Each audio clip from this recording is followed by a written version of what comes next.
مونه او احترامات قدرمنو نن په پیښور پوهنتون کې په پیوټا هال کې دلته انول ایوارډ شو او د سواد د شانګلې د چارسدې د نوخار د چترال یتیمانان ماشومان راغلیو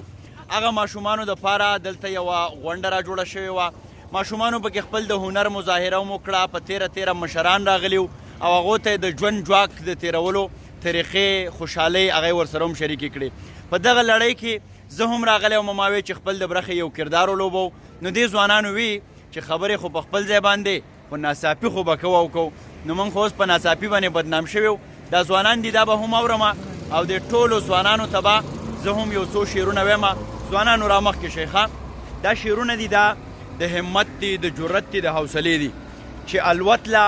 خې پخې وزرې ساته الوتله خې پخې وزرې ساته د بزدلانو نه ځان لرې ساته ساهو خلکو نه خنجرې ساته په بدتمیزو پسې زغرې ساته او پښتونه دغه کوټه سپي پرانځه کور کې ازادې څوک کونترې ساته او ستا د وطن مینه بس دغه وه چې په جیب کې ښې ډېرې ډالرې ساته او د لوی کریم په ځمکه مینه ویشه خوله کې خبرې ملغلرې ساته او ګلویشه ستا افغان یم چرته به ځم ګلویشه ستا افغان یم چرته به ځم ترې د زړه دروازې لرې ساته خوشحاله راته اوسئ تاسو کې څوک څه ویلی شي نو راځئ پې زړګو تاسو هر څه ویلی شئ هر څه کولی شئ که ټپه کوئ که شعر که چاربیته که نیمکۍ که غزل څه وی نن مه شرمېږه سمیع الله نن مه شرمېږه وایه ارشاد خده چې تا لرمه خدایا آها په بندګانو دې زه هسې نازېدمه او په بندګانو دې زه هسې نازېدمه او چې مینه ونو زما او ستا وه آها او چې جدایي شوه ټول علم پې خبر شو نه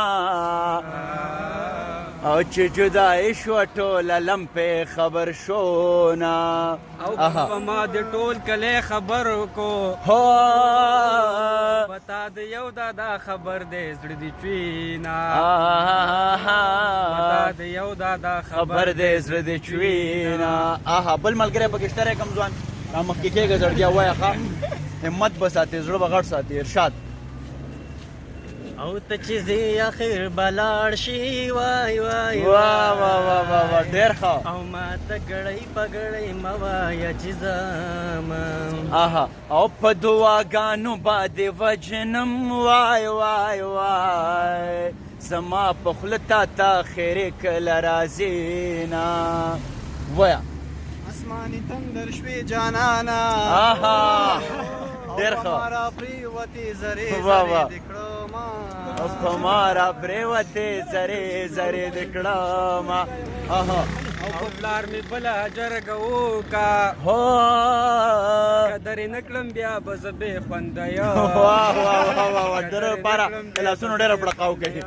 واه قدرمنو دغه زموږ د ورځې وړه غوندې ناڅاپي وه داسې یوازې د دې خبرې مدعا آواز مقصد چې د خلکو ته لږ جرت لږ توان لږه حوصله ترلاسه شي او بیا په تیره تیره زمونږ کلتور زمونږ فولکلور زمونږ ادب زمونږ ټپه دا زمونږ ده موږ کې دا همت او جرت پکار دی چې په نره باندې خپل اواز تر نړۍ ورسو د نن دغه ناڅاپي د پیښور پوهنتون د پیوټا هال د مخې نه پای ته رسي افسر افغان ته اجازت راکوئ د لوی الله په امان